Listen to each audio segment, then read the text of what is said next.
How is everyone doing today? And in this video, we of course are going to be looking at, as always, when it comes to this version of the patch, we're going to be looking at where Yunli and March stack up on the prydwen tier list to give my thoughts on what I think about them in regards to how strong they are, how good they are when it comes to the value they're going to be bringing in the future, and all the stuff around it when it comes to people getting moved down to people getting moved up. We're going to be looking at all of those factors today in this video. So before we get into all that, make sure you leave a like, comments up, all the different type of stuff, and let me know if you're having fun with Yunli or March, because I think they're both really good characters. I think they're both really nice. Although Yunli, a lot of people aren't going to be trying out or even summoning on, which is understandable because, as I've said before, she's not really a needed character, but she's still a really good one at that. So I do want to go ahead and look at what we're going to see when it comes to the characters that have come into the patch, and then we're going to start looking at the characters that got moved up or down depending of pre-existing characters. So let's go ahead and start looking at Yunli.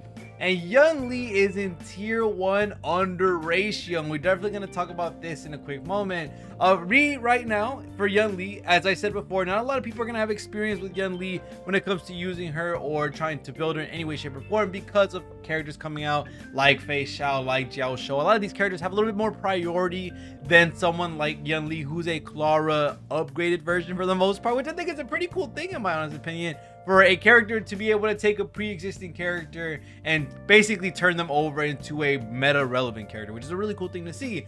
I feel personally, due to the amount of damage that Yunli is able to do, and especially when you're bringing her on with one of her best teams, Ho Ting Yu Robin, you're gonna get some massive damage. I mean, some crazy damage coming out of Yunli versus something like a lot of the other characters on the roster right now. Me personally, although we are going to be talking about ratio, Don Hung, and Jing Liu in the next few portions of this video, I do want to say I feel like Yunli deserves the 0.5 spot more than anything, only because I feel like as of right now for Yunli, I do think that she does a crap ton of damage. I think she does really great when it comes to being able to work around not only the current meta right now, but also being able to basically take all the actions the enemies are doing and take that into damage. You're throwing something, she's able to heal herself, which is a really good thing sustain wise, and while she's able to sustain herself, she's actually able to put out some massive numbers as well, which takes out multiple enemies with ease. She has that blast skill, and then her ultimate is a crazy amount of damage getting put onto all the enemies on the field. And not only that, you also have the ultimate being able to single out that one enemy or a boss and being able to hit all those extra hits on that one enemy, making it her nuke potential really crazy when it comes to actually working around her on the field. So realistically, I do think with how little it takes to actually use her with just timing the ultimate, I do think that if anything, we should be putting Yunli 0.5. I do think she's a very strong character. I do think she's a really good character at that. And of course, looking at March 7th, I think March 7th is definitely in the area of not 100% needed, but definitely a good character. Right now, we have Topaz in the same tier as her, and I kind of agree for the most part. I think March 7th is a really strong character, especially with looking at how she has really cool portions of her kit. She has the ability to split her kit into two, one being the more break centered March 7th and one being the more crit centered March 7th, and I think that's a really cool thing depending on the character you're attaching yourself to. The main thing I think March 7th is doing a great service of doing is introducing these attach yourself to a character mechanic, which I think is really interesting, especially with how she's able to provide her own follow-up attacks, how she's able to change her kit depending on who she's attaching herself to. The fact that she can keep your weakness type as well is a really strong thing to have. Now, the same thing I say with Topaz is the same thing I'm going to say with March 7th.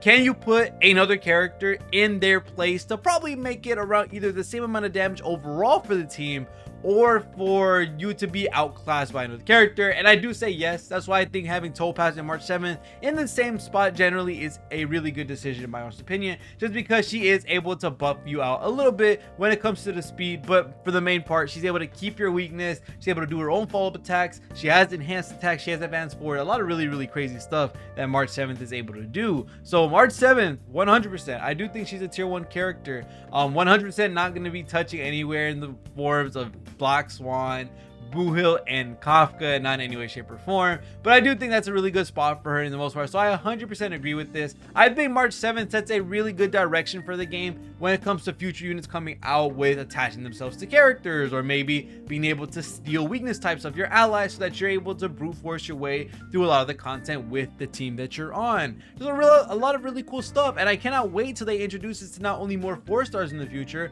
but also more 5-stars as well. So there's a lot of really cool stuff we're going to see as time goes by with someone like March 7th on the game, which I 100% love as a unit. She's such a cool unit. For those that haven't done her event yet, good luck. That junk is long as it's a really good event. I really loved it, but god dang, does it take quite a bit to get those eidolons and the character itself from the story too. So you have to do a bunch of things to get her, but well worth the effort, well worth the grind. She's a really fun unit for sure, and if you're a fan of March 7th, I think you will 100% be able to enjoy using her. One thing I also want to preface as well when talking about March 7th is that since she has that brand new screen of choosing paths and her having the different poses, her changing her outfit, I think that's a really crazy thing. I'm not gonna lie. There's a difference between Harmony MC being able to have the symbols and then you being able to change into the other versions of yourself. March 7th has a whole different screen, which I think is a really crazy thing. And looking at how that works, I feel like they wouldn't be making a full different screen of you being able to change paths with different poses, with different outfits. I don't think they'd be putting that in if it wasn't for, I guess you could say, us getting more characters like this that are going to potentially be 5-stars, or that are potentially be 4-stars. So yeah, I'm very excited. March 7th has definitely brought a bunch of different things into the game that I am really, really happy about, because for the most part, it's a lot of really good changes and a really good direction for the game as a whole. So let's go ahead and keep going with the characters being moved up and down spots. And holy crap, we actually have a lot of changes this time around. I do want to start with something very easy to talk about. 100% Silverwolf being moved up. It's a really, really good decision in my honest opinion. I think Silverwolf is slept on a tiny bit, only because I think her being able to implant weaknesses is still a very strong aspect to her. But for the most part, I know a lot of us are looking over the ultimate and the skill, being able to add the vulnerability, being able to add the defense reduce, the massive one at that. It's just a really good thing. And specifically looking at how we are getting modes that have more single target bosses, or maybe the ads are very few and very weak. Then we have the boss that's like absolutely crazy when it comes to the amount of damage that they could take. Having someone like Silverwolf to be able to implant the weakness to make it a lot easier, plus being able to have that nasty defense reduce, is really, really good. So I do think having Silverwolf being moved up is a pretty good decision on my part. Asta getting moved up, honestly, I haven't used Asta in such a long time, but I would have to say that Asta being able to give a team-wide speed boost, having really good weakness break when it comes to her fire damage from her skill, is a reason to put her on top of Hanya. Hanya does really good when it comes to, what is it, the attack buff plus the speed buff. That's a really nice thing, but it's only for one character, which sucks. And the right thing right now is that with Hanya, she doesn't really need to be giving these skill points that are part of her kit, because a lot of the supports in this game are promoting being able to be skill point positive. They also have light cones that also give them an extra skill point whenever they do an ultimate. So realistically, Hanya's in a spot where like she's a good unit, just in the wrong meta now that we have all these support positive or these SP positive characters. So someone like Asta being able to have really good shield break, being able to have that team-wide speed buff, I understand why they put her up above Hanya, which makes a lot of sense for the most part. And then of course, Lynx being put on top of Bailu and Japar, I 100% agree. I think I've always said this for the most part, and it doesn't mean that Bailu and Japar for the most part are a bad character. The thing that they are considering right now, which I can see, is that what are you able to do with sustain, plus what is your other capability? When it comes to Japar and also Bailu, these two characters for the most part don't have any like spark, or they don't have any other capabilities besides let me keep you alive, which is still a really good thing. That's their job for the most part. Japar is able to give the shield, which we all know the shields are valuable, but it's tied to his ultimate. When it comes to also looking at Bailu, Bailu gives invigoration, but for the most part, a lot of these characters above you are better in that way in regards to keeping all the characters alive and almost mitigating the damage that they do entirely. When it comes to Lynx, the reason why she got brought up is most likely going to be for the fact that Blade got a little bit of a boost with Jade coming into the game. And with that being said, you have someone like Clara, Yunli, Blade, all these characters that can 100% use Lynx's taunt from the preservation or the destruction characters path, which I really love when they make not restrictions, but extra parts of the kit that are going to be allowed to be used when you have the paths that are on that team. So I really like that they do that. It's a really fun mechanic in my honest opinion. But the fact that Yunli's in the game, the fact that Blade's in the game, the fact that Clara's in the game, all these characters can make use of Lynx's heal, and giving that taunt value helps a lot in their DPS, and also gives a healing over time effect as well, with the ability to do a full team-wide cleanse, which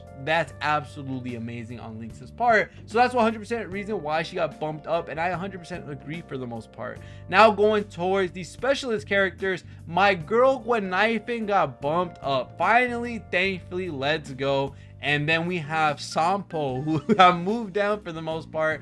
I can see why for the why Sampo got dropped down, with Gwenifin being able to help out with all the debuffs for something like Acheron, for something like Dr. Ratio, her also being able to give a damage buff over something like Sampo. Sampo loses a lot in regards to the teams that he's on, losing to other teammates coming out, and also teammates currently in the game. That Gwenifin is now getting more and more teams as we progress, now that debuffs are more important when it comes to Acheron, when it comes to Dr. Ratio, a lot of these really good DPSs. The fact that we're moving away from a only Harmony meta, and now we're looking at, can I use a Harmony character? Can I use a Nihility character? What are the pros and cons of each and or? I do think that's a really, really healthy part of Starro right now, that Harmony isn't overkilling everything when it comes to the value that they bring as a character. But for the most part, Nihility is getting up there, with now them having the absolute crazy amount of support that they're able to give with ultimate damage buffs, with overall damage buffs, damage received, being able to ignore defense. These are some really strong stats that a lot of these other support characters don't have. While they're buffing the character themselves, they're not debuffing the character that you're going against. So this is a really good thing for Starro right now, that they're able to balance the power between Nihility and also Harmony. So I really do like that. Now going into the damage dealer one, which this one's probably going to take a little bit longer to talk about. Of course, Yanqing being thrown down underneath, 100 makes sense. Not a lot of people use them. No reason to actually have them anywhere higher on the list. One thing I'm a little bit iffy about, I've never seen anyone, and I mean anyone, maybe Yanqing I've seen a couple people use, I've never seen anyone use Hook. So how is Hook tier 4? Is there something I'm not knowing? Because I don't understand why Hook is in tier 4 when I don't see anyone using him. More so when Yanqing is being used a little bit more than what I see for these MLCs. So I don't know.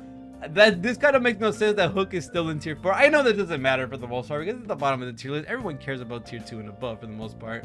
But I still find it funny that we're just putting this on Yanqing. And he's just the star real dummy bag right now, which is so funny in my honest opinion. But going ahead and looking at it, Himiko being raised up to tier 2, 100% makes sense for the most part when it comes to all the versions coming up and the bosses that we are seeing, the enemies that we are seeing. We're seeing that a lot of them have different toughness bars but share the same HP. So something like Himiko being able to pop one at a time, so that's 3 characters on the field, she's able to do damage to the whole entire life bar 3 different times, and when they regen, guess what? You pop the next one, the other one's getting whittled down in the middle, let's say, and then the one on the right is getting worked on as well. So you have constant breaks, and especially with the choir, them all being elites, that's one pop, follow-up attack, another pop, follow-up attack, another pop, follow-up attack, and that allows Himiko to have some use in these teams, especially with how Firefly's technique is able to implant fire onto everyone. Overall, really good boost to Himiko. It is a really cool thing to see that she's getting bumped up, as she's been a character in the game for so long, and a lot of people really love using her, they just haven't had the application to be able to do so. So I do really like that Himiko is getting buffed out, and it makes a lot of sense, especially with the enemies that they are bringing. And it's a cool thing to see that with the enemies they are bringing, it is inadvertently buffing up a couple of characters. So I really do like that for the most part. Of course, going into the biggest changes that we have right now for the tier list is Dan Heng and Jing Liu versus Dr. Ratio. And I know 100% prydwen did say for the most part that Dr. Ratio is getting this because we've been getting non-stop support follow-ups or follow-up support in the most versions that we are getting when it comes to the archetype itself. And I do agree as well, we have just been getting so much when it comes to Ruan Mei, when it comes to Robin, Topaz, Dr. Ratio himself. Overall, really good characters. We have Aventurine, we have Ho Ho. They're just really, really nice characters.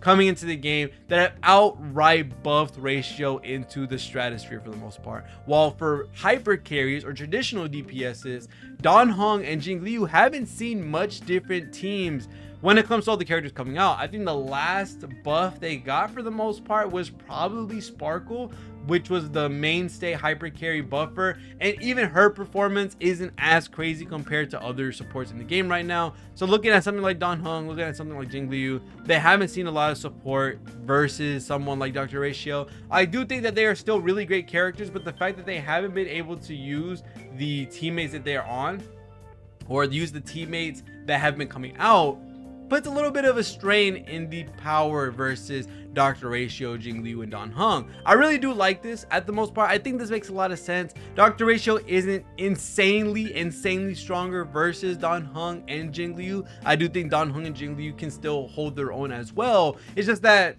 follow-up has just been getting buffed to like crazy, and it makes a lot of sense. They are buffing out these archetypes and making characters around these type of teams, like how Break has Ruan Mei, how Break has HMC. You have follow-ups with Robin and having Aventurine. A lot of really good stuff coming out of that. Hyper carry or main carry or traditional DPSs, however you want to say it, I haven't seen a dedicated hyper carry support in a long time, or a dedicated hyper carry debuffer for a very long time. So it 100% makes sense that they get dropped down by a bit. While Dr. Ratio stands alone in 0.5, I can agree for the most part. I do think realistically, I think Yunli should be bumped up with Dr. Ratio personally, just because I feel she's very strong. I think she works in a lot of different modes. Although this is pure fiction only tier list, I do think she holds her own. I do think she does a lot of damage, and the fact that she can spread out her damage or specify it into one character as all the enemies go away, and that she has a lot of AoE, I think Yunli is a really good character. I am really excited to see what Xiao Shou is going to bring to the table. But other than that's going to be it for this video. This tier list has been really cool to see, especially with all the characters we saw move around due to the enemies in the game. It's just a really cool thing to see the meta change as time goes by. But of course, we'll be back here for Xiao Shou, and other than that, thank you guys so much for watching. See you on the next one, and peace.